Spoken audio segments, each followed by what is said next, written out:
Hi, I'm Joel Richardson, and this is The Underground.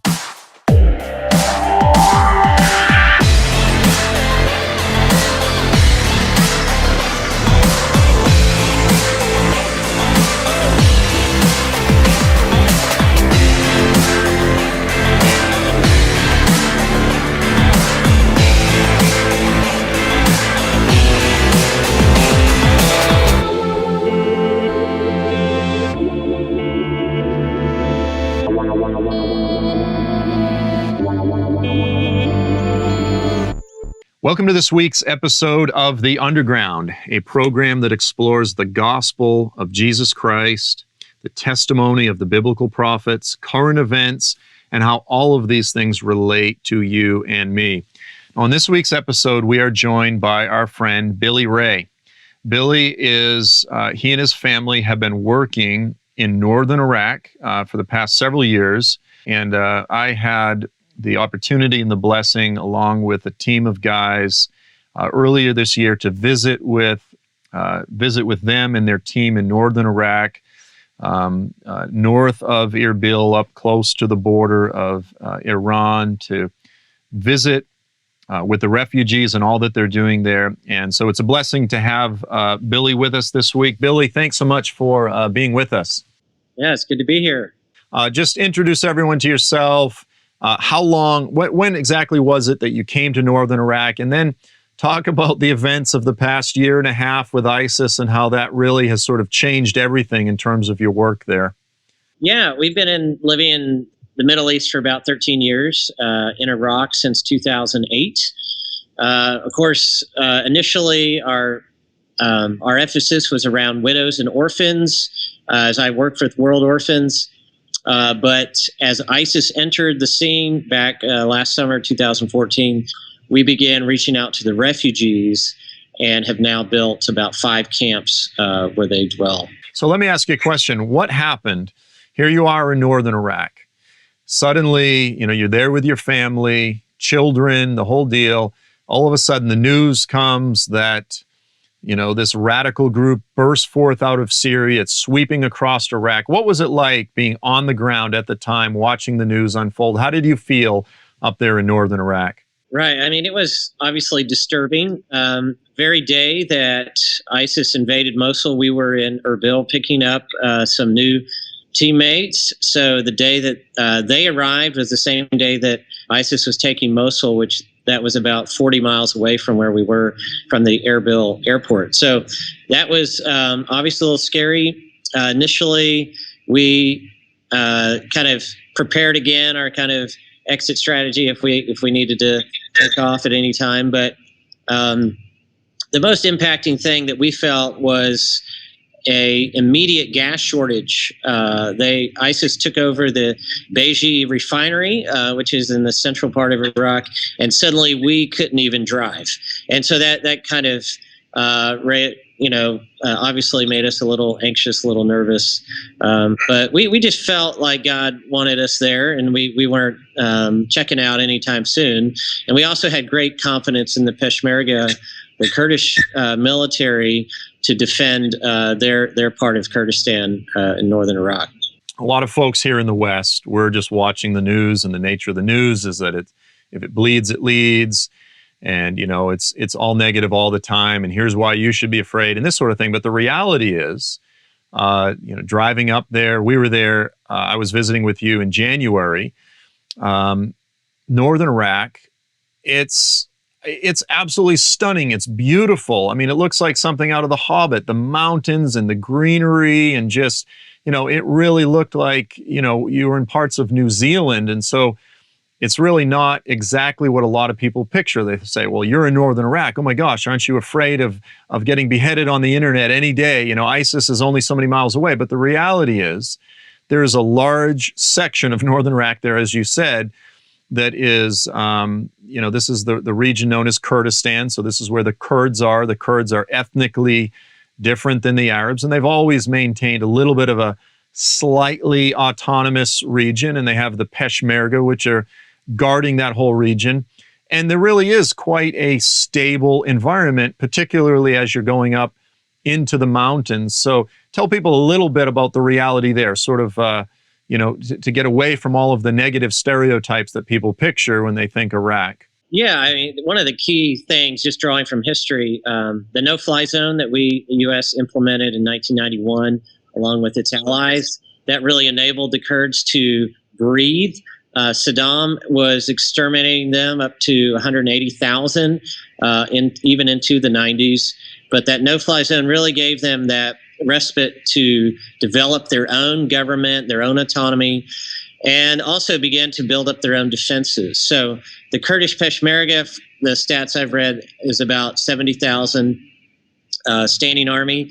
And they basically, if you just, I just encourage everybody to go on Google Earth and just check it out, because the terrain makes it more easy to defend the Kurdistan region than in the plains where ISIS is. And if you've followed the news, you'll see that ISIS really has not made any headway at all in the Kurdish regions of northern Iraq. Their only successes in battle have really come from the plains. So once they get into the mountainous areas, there's no way. I mean, the Turkish army, which has long been trying to root out elements of Turkish or the PKK out of southeast Turkey, has been unable to do that for 40 years. So ISIS, being a completely small operation, if you compare it to the Turkish military, they're not going to be able to get into the Kurdish regions, I don't think, very easily. And like you said, Joel, it is beautiful. You came at a good time. In the wintertime, we have lots of rain, and in the mountains, we have mountains up to 12,000 feet that surround us. And that also gives you a sense of stability, also just a sense of isolation. We may be 75 miles as a crow flies from the front line, but on a realistic level, it's almost out of sight, out of mind. If it weren't for the Kurdish troops that we see lined up on the street each morning to get taken up to the front line. But without that visual picture every day, we'd almost forget. And of course, we do have lots of refugees as well that are filling our area. But we don't feel threatened particularly, and that's why I'm there with my wife and my 3 boys. I wouldn't be there if I felt, physically threatened. So then, of course, you have this just massive, overwhelming influx of refugees that are pouring into the Erbil area, over into Dohuk, the Kurdish major cities of northern Iraq. And so you have, when we were there in Erbil, for instance, you just have this huge field with, I don't know how many people are living now in these sort of UN-built camps. And so what you've been doing, what your team has been doing, is basically funneling off small family units and tribal units, because the camps are filled with a mixture of, Sunnis and different, sects that are opposed to one another, different families and tribes that maybe there's a little bit of conflict in some of the larger camps. So you've been pulling off these sort of different units, some Yazidis, we were visiting with the Yazidis, and then you had some of the Shaba Kurds, which of course are the Shia Kurds. Most of the Kurds are Sunni. And so tell everyone how you've been doing this, how you've been building these smaller camps, and then explain the refugee initiative and what you're doing with that and what your goals are and so forth. Yeah, my heart has just been gripped with not just the refugee crisis that we see unfolding right in front of us in Iraq, and there are about 3.5 million internally displaced people, plus 250,000 refugees out of Syria. So, close to 4 million people that are in the place they don't want to be. But not just that's overwhelming. But let's just step back and think about how many millions are in Jordan. There's a couple million in Turkey, and they're in Lebanon, and now they're taking the refugee highway to Europe. And so I've just been gripped and just wondering, is there a better way? We think about Jordan and Mafraq, the city in the north there on the Syrian border, that now it's the 3rd or 4th largest city in Jordan, is actually a tent city for refugees. And so these are kind of, stateless, hopeless people, disenfranchised youth, that what is their future going to be? If you grow up in an environment like that, what's going to happen? And the vision that God kind of gave me is, what if instead of being like in Mafraq, for example, that's like 900,000, it's about 100,000, people in one tent city. What if they were broken down into smaller groups and they had autonomy? What if there wasn't a fence all the way around and that the host community wasn't patrolling their every move? And there is a lot of trust in the Kurdish region that we have, because most of the people that we're dealing with are internally displaced. So we're working, with Iraqis, and the Kurdish people are so hospitable. But what we've been able to do is set up micro camps that have no more than 20 to 25 families. And then we set them apart from the other camps, and there's autonomy. They don't overwhelm the host community, and they also give us a better grip on their ability to make pathways back to an independent life. We're also maintaining just the normal hierarchy that they came from in this small village. So that's just maintained. It's like the village was over there, and we just move it over here. They used to be spread out in all these abandoned buildings all around town, or maybe they had a little bit of money to afford to pay rent for a couple months, but now they're out. So we're just kind of bringing them back together in their natural home units and village units, and seeing that as a really good model. Yeah, and it was beautiful to see. I mean, for a lot of people who haven't been able to see this, putting in really nice bathroom facilities, just putting in as much as you can, a quality camp. They're sort of elevated off the ground a little bit with some, crushed stone, so they're not living in the mud, so to speak, because the winter there, it gets cold. It's down a little bit below 30 at night, and they're basically living in tents. And so to create a stable environment, as you said, of tribal units where everyone knows each other from the village that they had come from. And then beyond that, you guys are actually doing, how would you say it, occupational training, because here they are suddenly displaced, maybe hundreds of miles away from their former village or city that they had grown up in. And now the effort is to try to get them to reassimilate and establish a new life, because if ISIS isn't driven out anytime soon, and there doesn't seem to be any major pathways in that direction, they need to establish a new life. And so you guys are doing all of the practical things that they need, that any humanitarian organization would put their hands to the plow. And so talk about that a little bit as well. You're right, Joel. I mean, we've been able to focus on vocational training is what we did the first 6 years in Iraq. So that's kind of come easy. But we've also seen the need for opening a school for the refugees. They totally lost last year. And so we started that late in the summer. We now have 150 kids in that refugee school. And so, it really is amazing that we run the gamut of, over here we're building septic tanks and running electrical lines and building homes. And the other side, you're hiring teachers to teach the refugee kids, as well as providing vocational training for the adults, and just giving those as many pathways as they can back to a place of independence. And this is kind of the key thing. I just felt God speaking to me is like, we got to give them dignity as best we can. And at every stage in our humanitarian efforts, we have to discourage dependency. And that means, respecting them and respecting their abilities to help themselves. In many cases, the refugees have been building their own camps, and we hire them right on the spot. Alongside of them, we'll hire a master craftsman or a master mason, master electrician. So they provide kind of the labor jobs there. And so they're involved in rebuilding their lives from the beginning. Fantastic. I tell you what, Billy, let's go ahead, and you guys, as part of your ministry, you've created a little video. The overall project that we're talking about right now, you've called it the Refugee Initiative. And we're going to go ahead and just play this. The Refuge Initiative. Okay. So let me just start over again. Okay, fantastic, Billy. Yes, this is, I think this is right up the alley of what because so many people are asking, what can we do? What is it that we should be doing? And I think what you guys are doing is the whole package. So really the project, everything that you're talking about right now is you've coined it the Refuge Initiative. And let's go ahead and play. You've just got a little couple-minute promo video clip just sort of explaining what you guys are doing. Let's go ahead and run that, and we'll be right back.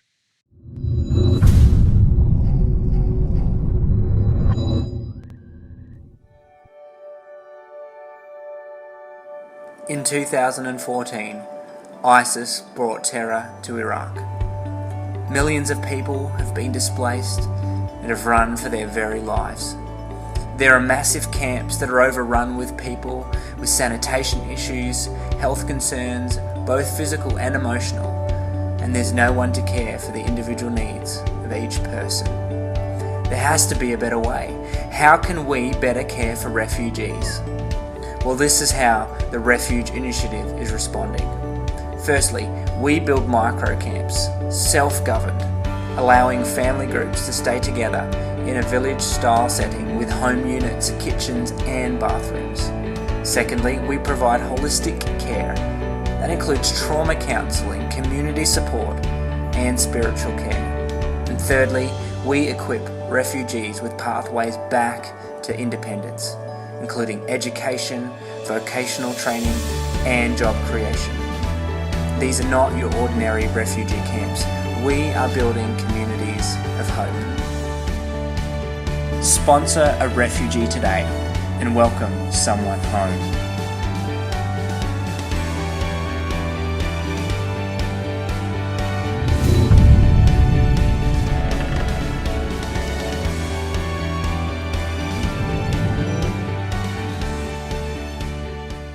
For this week's program, we are offering the Gospel in the Last Days bundle. This important resource bundle includes the following 6 resources. Joel's newest book, When a Jew Rules the World, What the Bible Really Says About Israel and the Plan of God. This powerful resource addresses all of the critical issues relating to Israel in the unfolding plan of God, exposes the errors of replacement theology, preterism, and the anti-Semitism that is now exploding across the earth. Second, you will receive the documentary film, Better Friends Than Mountains, a film about ISIS, the Kurdish people, and the gospel of Jesus Christ. This beautifully made film will inspire and move you to learn what the Lord is doing right now in one of the world's most active crisis zones. Finally, you will receive 4 copies of Dear Muslim Friend. This highly recommended book answers all of the primary objections to biblical faith commonly brought up by Muslims. Not only is this a critical book for all Christians, but it was specifically created to give away to Muslims. Together, these 6 items are valued at over $60, but when you purchase all 6 items at the discounted rate of only $50, you help support this ministry. Go to joelstrumpet.com and order the Gospel in the Last Days bundle. Okay, welcome back. So just before the video, we're talking with Billy Ray. Let me ask you this question, Billy. Somebody's watching this right now. They're 24-year-old, single, and they say, I really would like to take a year of my life and give myself to what is going on, unfolding there. Are you looking for workers? Do you guys need help in a practical way, or is that just difficult because of the language barrier? What are some of the primary things that you guys need right now? Yeah, I mean, we definitely want to encourage anyone with a heart to work in Northern Iraq, us, and get them in contact with other ministries there. That's definitely in order. We've been linking with so many different organizations in the process. So we definitely want to encourage anyone with a heart for the Middle East to come and to see how they can be a part. Yeah, and there's obviously, dozens of different ministries that are doing things, but there's still definitely a need to be filled.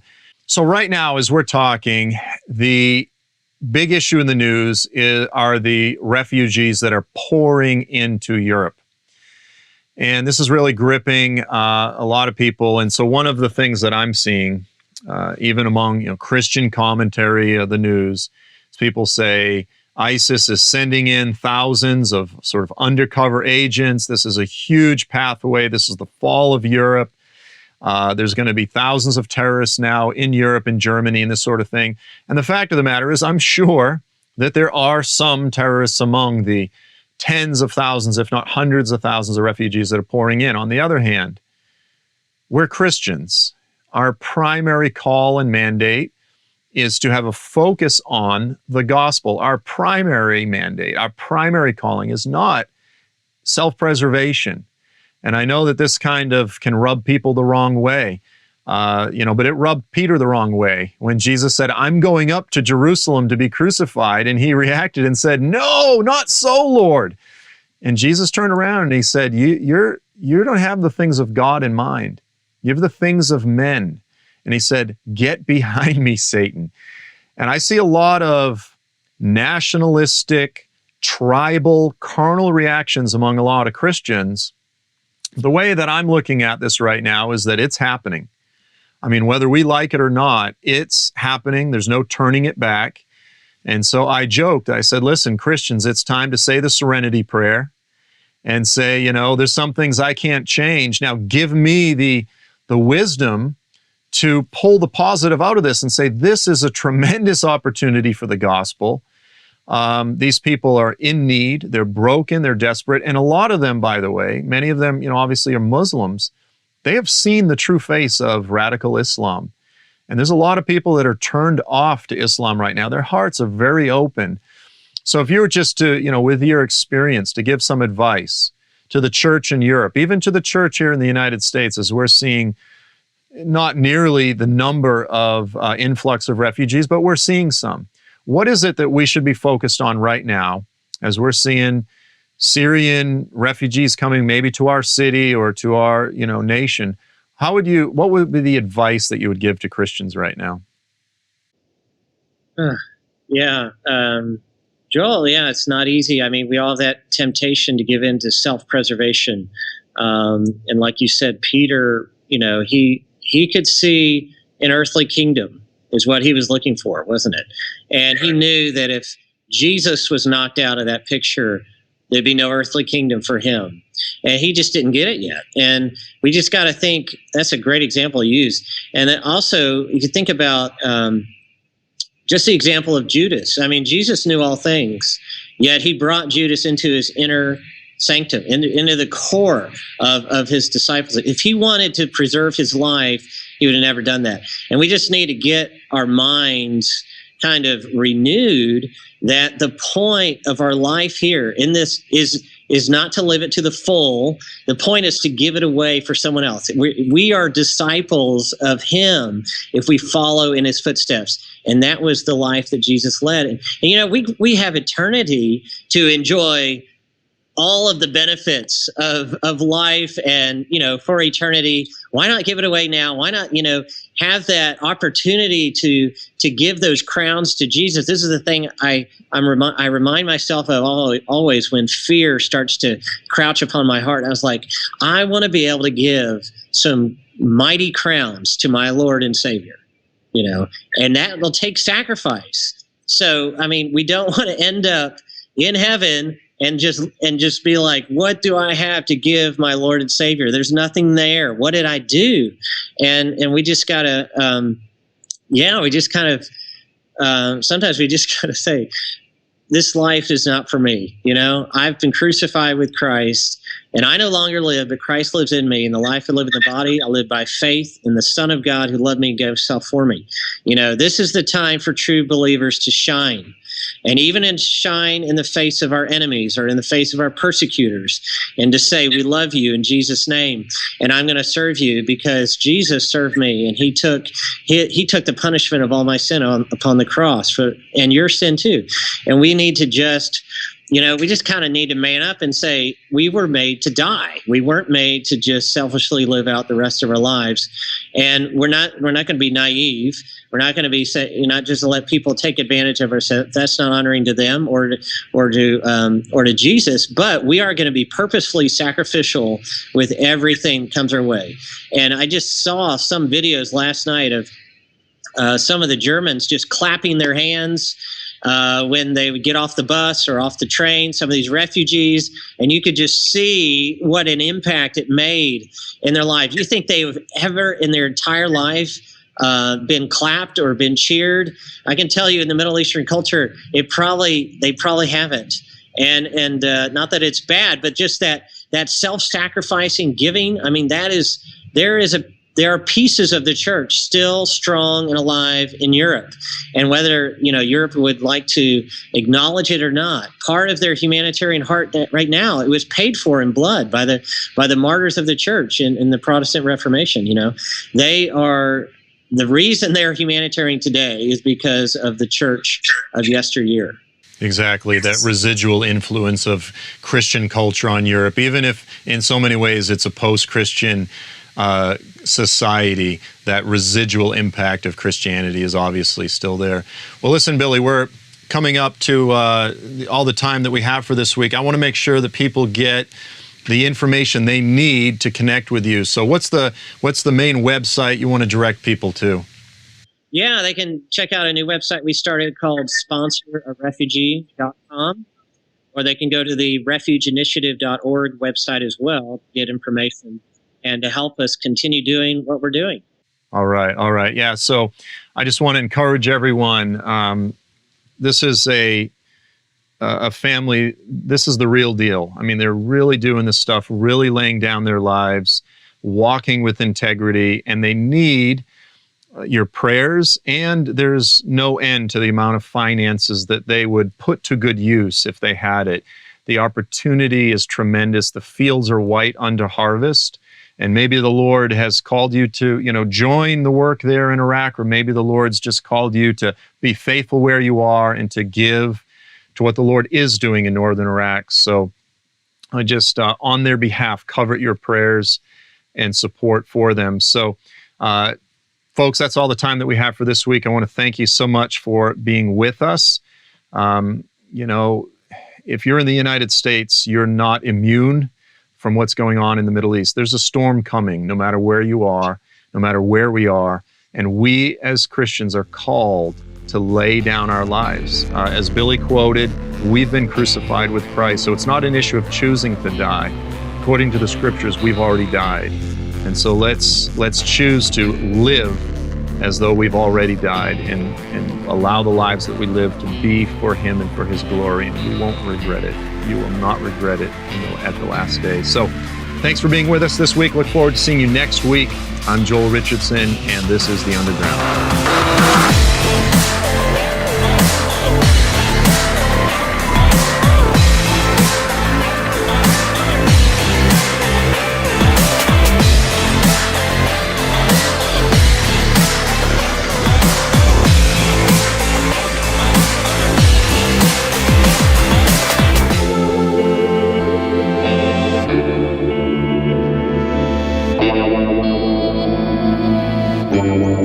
Wow.